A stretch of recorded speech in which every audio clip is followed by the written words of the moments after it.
In this lesson, we're going to be talking about the powers of 10. Let's first begin by talking about the concept of bases and exponents. Here we have an example, 10 to the third power.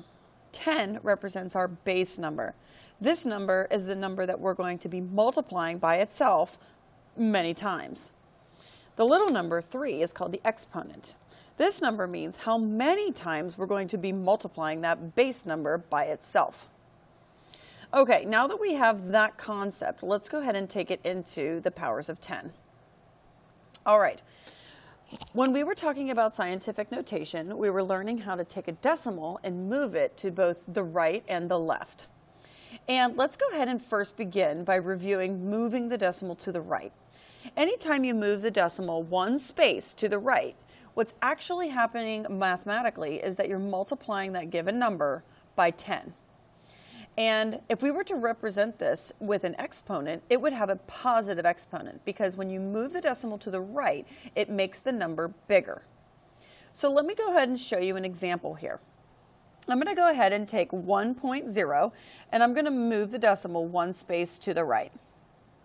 By doing that, I took my 1 and I multiplied it by 10, giving me an answer of 10.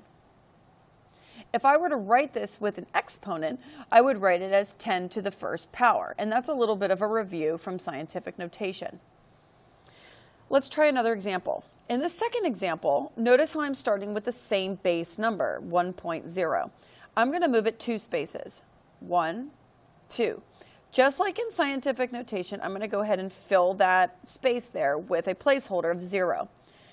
You can see that my number is now 100. Now, the way that I got to 100 is I moved the decimal 2 spaces to the right. So therefore, it was really saying 10 times 10 would give me 100. If I were to represent that using an exponent, I would say 10 to the second power. Let's try another one. Again, I'm starting with my base number as 1.0, and I'm going to move it 3 spaces this time. So 1, 2, 3. And I'm going to go ahead and fill in my placeholders there with a 0. You can see the number that it's given me is 1,000. Since I moved the space or the decimal over 3 spaces, what that means is I actually multiplied it by itself 3 times, giving me an exponent of 3. So 10 to the third would represent 1,000. And then the last example here, 1.0, if I were to move it 4 spaces, 1, 2, 3, 4, I would go ahead and fill in my placeholders there. That would give me a number of 10,000. Another way to say 10,000 is saying 10 to the 4th power. Now, you're probably noticing a pattern here that each time I move that decimal one more space over to the right, it adds another 0 to my number. And that pattern will continue on and on and on forever. But we're just really going to be focusing on the powers of 10 from 1 to 4. So this is moving in the positive direction where I have positive exponents and I'm creating a bigger number. Now, let's go ahead now and review how to get smaller numbers using that same idea using the concept of scientific notation. Now, I'm still going to begin with the same base number, which is 1.0. But this time, I'm going to be moving to the left. And each time you move 1 space to the left, you're actually dividing the number by 10, which what it's doing is it's creating a negative exponent, just like in scientific notation. Let me show you what I mean. In this first example, I'm going to move to the left. So I'm going to move to the left 1 space. By doing that, it's going to give me the decimal 0.1 or 0.1. Either way that you write it is perfectly fine. But I'm going to go ahead and leave it just like this. And what we know is from scientific notation is every time you move to the left, you have to write the exponent as a negative number. So if I were to write this using exponents, I would say 10 to the negative 1, since I move 1 space to the left. Now, there's one more thing that we need to write here, and what it is this. If I look back at my decimal, which is 0.1, the mathematical way to say 0.1 is 1/10. Therefore, I can also write the same number as a fraction, 1/10. So basically what I wanted to show you is that all three of these numbers are exactly the same numbers, 1/10, 10 to the negative 1, and 0.1 or 1/10. Let's try it with 2. Let's go ahead and move the decimal twice. Notice how I'm beginning with 1.0. I'm going to move it 1, 2 spaces. And I'm going to go ahead and put a placeholder there. All right, so I'm going to go ahead and rewrite that decimal the way that I see it now. So now I have 0.01. And I don't really need to write that 0 after the 1. It's just kind of just an extra 0. So I'm just going to write it until I get to the 1. Now that I'm here, I have to ask myself, how many times did I move the decimal? Well, I moved it 2 spaces. So that's going to give me an exponent form of 10 to the negative 2. Okay, now that I have that, I can also write this as a fraction. And if I want to write this as a fraction, I just need to refer back to my decimal and say it out loud. The decimal here is 1/100th. So 1/100th, it looks like this. Now, another way that you could write this is kind of a cool little thing here.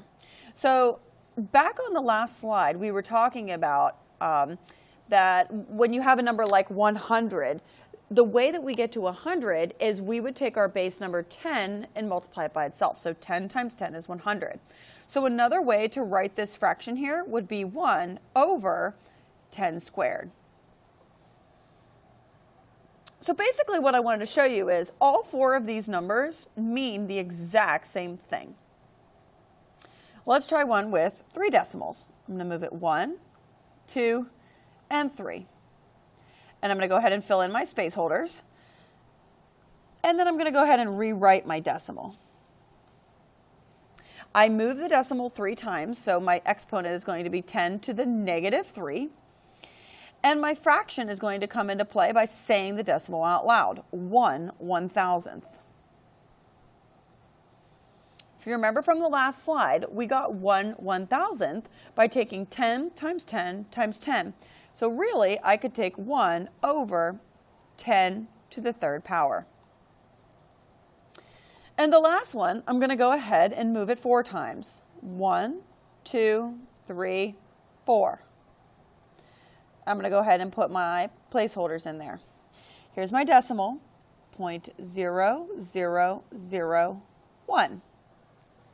All right, I moved it 4 spaces. So what that's going to do is give me 10 to the negative 4. Saying it out loud would give me 1/10,000th. So 1 over 10,000. And if I were to simplify that fraction down, it would give me 1 over 10 to the 4th power. So basically what I want to show you here with the powers of 10 is that all of these numbers are equivalent to one another. So you can see, let's go back up to the 1 over 10 to the 3rd. 1 over 10 to the 3rd is equal to 1 over 1,000, which is equal to 10 to the negative 3, which is equal to 0.001. All 4 of these numbers are equivalent to one another or equal to one another. You can just write them in different ways. Now I do want to show you one more little trick which you might find helpful. So you could use the method that I just used, or let's say that I have 10 to the negative 3rd and I want to put it into a fraction. There is this really nifty rule when it comes to exponents that when you have an exponent raised to the negative power, you can never actually have that happen. So if I wanted to make it positive, here's what I would do. I would put the number that is, we start with 10 to the negative 3rd, and I'm going to put it on the bottom, and I'm going to make it positive. And on the top of that number, I'm going to put a 1. So basically, you're taking that 10 to the negative 3rd and just kind of drop it in at the bottom and putting a 1 over it. And that's kind of the rule with exponents and making them work. So if I were to do another example, 10 to the negative 2, I could rewrite that as 10 squared on the bottom and a 1 on top. Those are equivalent statements. So now that we know a little bit about the powers of 10, let's go ahead and see if we can identify some powers of 10. All right, so in this first example, see if I can get rid of this little guy here. There we go. It says circle the following that are equivalent numbers. So you can see that I'm given in the first one equivalent to 10 to the negative 3. Now, before I begin this problem, I want to go ahead and look at the 4 options that I have, and I want to eliminate anything that we haven't talked about. One of the things we have not talked about are powers of 10 being negative. Never is a power of 10 a negative number. So you can see here that in this example, there is a negative, and then in this example, there is a negative. So automatically, those two are not options. Now, let's go ahead and look at the other 2 options. Let's go ahead and figure out 10 to the negative 3. So if I just think about 10 to the negative 3, I'm going to go ahead and I'm just going to write my example 1.0 on the side, and I'm moving to the left 1, 2, 3 spaces. So that gives me a decimal of 0.001. Now, I can look at that and say, all right, well, that's one of my answer choices, but what about the fraction? Remember how I would write this fraction? I would actually say it. So this decimal as a fraction would be 1/1000th. So these 2 answer choices are 2 numbers that are equivalent to 10 to the negative 3rd. All right, how about equivalent to 10 to the negative 1? So again, I'm going to start with my negatives. If I have a negative, I'm going to cancel it out because those are not options. 10 to the negative 1, I'm going to go ahead and write out as 1.0, and I'm going to move 1 space to the left, giving me 0.1. So I can see that 0.1 is my answer choice here. If I were to say this number out loud, it would be 1/10, which is another one of my options here. Now, what about the 10? The 10 is if I were to move my decimal to the right, which I'm not because my exponent is negative. Therefore, 10 is not an option. How about equivalent to 10 to the negative 2? I'm going to go ahead and start eliminating any negatives. So this one is out. All right, the next thing is 10 to the negative 2, I'm going to rewrite as 1.0, and I'm going to move it to the left 2 spaces, 1, 2, giving me 0.01. 0.01 is definitely not going to be 100, because if it was 100, I'd be moving my decimal to the right. Now, if I say that number out loud, it's going to be 1/100th, which is one of my options. I can also write that 100 that I have here.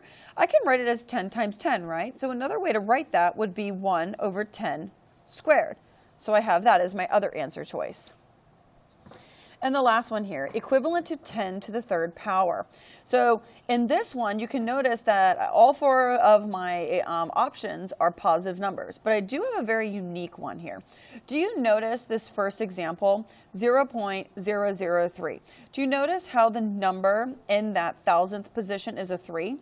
We have not been dealing with any numbers that have an actual number other than 1. We've only been dealing with numbers that have 1s in them. So if you encounter something like this, you know that that's incorrect.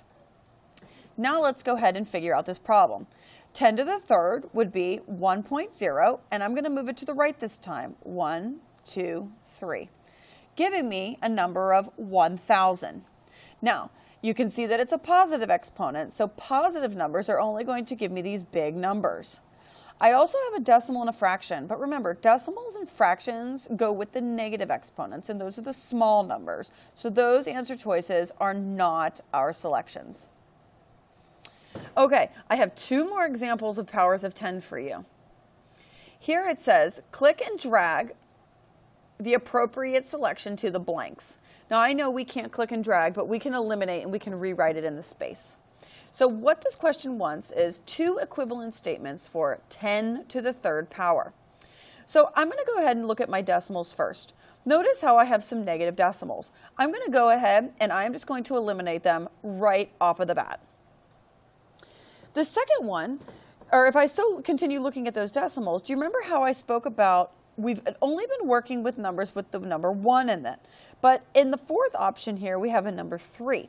That automatically tells you that we are not going to be working with that number because it is not going to be a power of 10. So without doing any math at all and just using that little tool there, we were able to identify which number is going to be our answer that we're going to put in the blank. So 0.001. Now let's look at the fractions. Again, I'm going to go ahead and begin by eliminating any negative numbers. Now when I say negative, I don't necessarily mean exponent. I mean the negative in the front. So here and here have 2 negatives in the front. So I'm going to go ahead and I'm going to cancel them out because we haven't talked about negative numbers. Now, we have 1 over 10 to the third and 1 over 10 to the negative third. So we have not discussed anything where we have a negative exponent in the denominator. We've only been dealing with numbers that are positive. So 1/1000th is going to be 1 out of 1,000. And another way to write that would be 1 to the 10 to the third power. So I'm going to eliminate that negative 3. And that's going to give me an answer choice of 1 over 10 to the third power. Feel free to pause the video and try this one on your own. I'm going to go ahead and start this one by eliminating any negatives. So there are my negatives, gone and gone from my decimals. Now I notice that I have a 2 and a 1. We've only been dealing with powers of 10, which deal with a 1, so I'm going to eliminate that 2. And I'm going to get 0.01 is my answer for my decimal. When it comes to my fraction, I'm going to eliminate my negatives. And I'm even going to take it a step further, and I'm going to eliminate any exponents that have negatives in them, like this guy right here is not an answer choice. So 10 to the negative second power is going to be 1 over 100. And another way that we could actually write that, which isn't our answer choice, would be 1 over 10 squared. All right, that brings us to the end of our lesson on the powers of 10.